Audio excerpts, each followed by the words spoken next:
अभी तक तो दुनिया में देश का नाम रोशन करने वाले भारत रत्न सचिन तेंदुलकर का सिर्फ कटआउट हाथ में लेकर अपनी मुट्ठियां तानकर कांग्रेस के कार्यकर्ता विरोध प्रदर्शन करते दिखे थे। अब फिर जिन सचिन तेंदुलकर को कांग्रेस ने ही सरकार रहते नियम बदलवाकर भारत रत्न दिया, उसी पार्टी के कार्यकर्ता जब कालिक की पूरी बोतल उड़ेलकर भी विरोध की राजनीति में सचिन की छवि पर काला रंग नहीं चढ़ा पाए।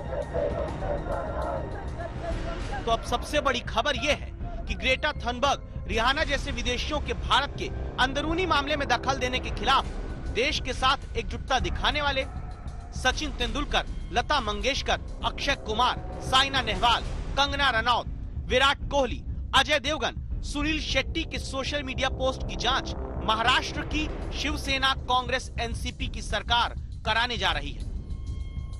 आसान शब्दों में आगे की पूरी कहानी अब तक की जानिए आज तक संवाददाता पंकज उपाध्याय से। पहले सचिन तेंदुलकर के ट्वीट के ऊपर कंट्रोवर्सी हुई थी, जिसमें शरद पवार और राज ठाकरे भी कूद पड़े थे, लेकिन अब कांग्रेस पार्टी कई हाथ आगे निकल गई है और उसने इल्जाम लगाया है कि भारतीय जनता पार्टी बॉलीवुड स्टार्स पे और कई खिलाड़ियों पर यह दबाव डाल रही है कि पार्टी के कहे अनुसार वो ट्वीट कर दे। और अब उन्होंने गृह मंत्री अनिल देशमुख के सामने यह प्रस्ताव भी रख डाला कि इस पूरे मामले की जांच करी जाए।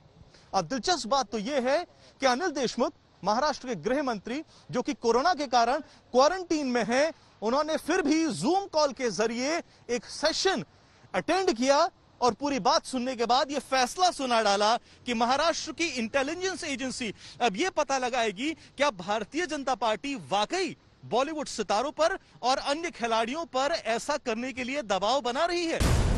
तो सवाल उठता है कि अगर सचिन तेंदुलकर विदेशी प्रोपेगेंडा के खिलाफ देश के समर्थन में आवाज उठाते हैं और लता मंगेशकर भारतीय होने के गर्व को महसूस कराते हुए देश के मुद्दे देश में हल करने की बात कहकर विदेशी दखलंदाजी पर भारतीयों की एकजुटता को ट्वीट करती है, तो क्या यह अपराध है? इसमें इंटेलिजेंस ब्यूरो से जांच की जरूरत महाराष्ट्र में कांग्रेस को क्यों लगने लगी? इस सवाल को लेकर हम पूरे मामले की शिकायत करने वाले कांग्रेस नेता सचिन सावंत तक पहुंचते हैं।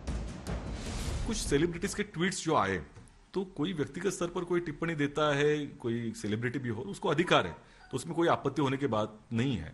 लेकिन अगर उस ट्वीट का टाइमिंग देखे, उसका कंटेंट देखे और इसकी एक पृष्ठभूमि देखे, तो पूरी तरह से ये दिखाई देता है कि कोई स्क्रिप्ट तैयार करके उनको दी है या नहीं। क्योंकि बहुत सारे ट्वीट्स में एक ही शब्द इस्तेमाल किया हुआ दिख रहा है, वो एमिकेबल शब्द है, कॉमन शब्द है। दूसरी ओर उसमें समानता दिखाई तो दे रही है, लेकिन कुछ अहम ट्वीट जो हैं, जैसे अक्षय कुमार जी जो बॉलीवुड के स्टार हैं और साइना नेहवाल जो हमारी आदर्श है, युवाओं के आदर्श है, स्पोर्ट्स स्टार हैं, देश का नाम रोशन किया, उनके ट्वीट में शब्द और शब्द समान है। तो ये क्यों हुआ है? कि क्या इनको कोई स्क्रिप्ट दी गई थी? निश्चित तौर पर इसका जो संदेह है, इसको पुष्टि मिलती है। तो सुनील शेट्टी के ट्वीट के बाद में तो और भी ये सब भाजपा का कनेक्शन जो है वो सामने आता है कि उन्होंने तो हितेश जैन नाम के भारतीय जनता पार्टी का जो मुंबई प्रदेश का पदाधिकारी है, उपाध्यक्ष है, उसको टैग किया है। तो इसमें बीजेपी का कनेक्शन निश्चित तौर पर है। और पूरे देश में जो भी संवैधानिक संस्थाएं दबाव में हो, तो ये भी दबाव में सेलिब्रिटीज हो सकते हैं, हमारे नेशनल हीरोज हैं। तो ये हमने जांच की मांग की है कि क्या इसमें बीजेपी कनेक्शन है। सेलिब्रिटी पर दबाव की जांच करनी है या मकसद देश के लिए ट्वीट करने वाले सचिन, लता मंगेशकर, अक्षय कुमार, सुनील शेट्टी, साइना नेहवाल जैसे सितारों पर जांच बैठाकर खुद अपनी सियासत का दबाव बनाना है? जितने ट्विटर किए गए, चाहे आदरणीय लता जी के अकाउंट से हो, चाहे श्री सचिन तेंदुलकर जी के अकाउंट से हो, या और भी तमाम जो कलाकार हैं, जो हमारे फिल्म इंडस्ट्रीज के लोग हैं, वो पूरे ट्वीट आउट हो चुके हैं। और एक जैसा एक ट्वीट, एक साथ ट्वीट करना और फिर भारतीय जनता पार्टी के गृह मंत्री का 1 मिनट बाद ट्वीट करना, वही ट्वीट क्या संदेश देता है? सुनियोजित प्लानिंग, दबाव में जबरन उनसे ट्वीट कराया जा रहा है। लता दीदी के ट्वीट की महाराष्ट्र की सरकार जांच करेगी। लता दीदी, सचिन तेंदुलकर, इनका कहना कि भारत अपनी एकता को अखंड रखते हुए सारे विश्व को अपनी एकता का परिचय दे, यह ट्वीट करना क्या अपराध है? मां भारती के साथ खड़े होना क्या अपराध है? किस बात की जांच करेगी महाराष्ट्र की सरकार? कांग्रेस के नेता इस बात को कब समझेंगे कि दल के ऊपर सर्वोपरि देश पहला होता है। विरोध की हालत ये कि राजू शेट्टी की पार्टी के कार्यकर्ता पोस्टर लेकर सचिन के घर के बाहर पहुंच जाते हैं, जिस पर लिखा है, सचिन क्या आप किसानों के लिए भी कभी ट्वीट करेंगे?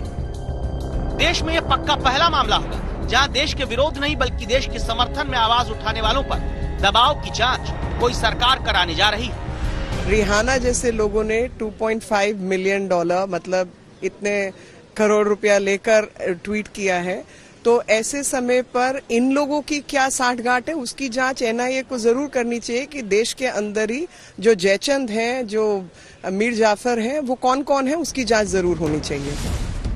शरद पवार जो खुद कृषि मंत्री रहते महंगाई के सवाल पर ज्योतिषी नहीं हूं बोलकर चुप्पी साध लेते थे, उन्हीं पवार ने सचिन को दूसरी फील्ड के बारे में कुछ बोलने से पहले सतर्क रहने की नसीहत पिछले हफ्ते दी और उन्हीं के राज्य महाराष्ट्र में देश के लिए बोलने की आजादी भी जांच के घेरे में बैठा दी जाती है।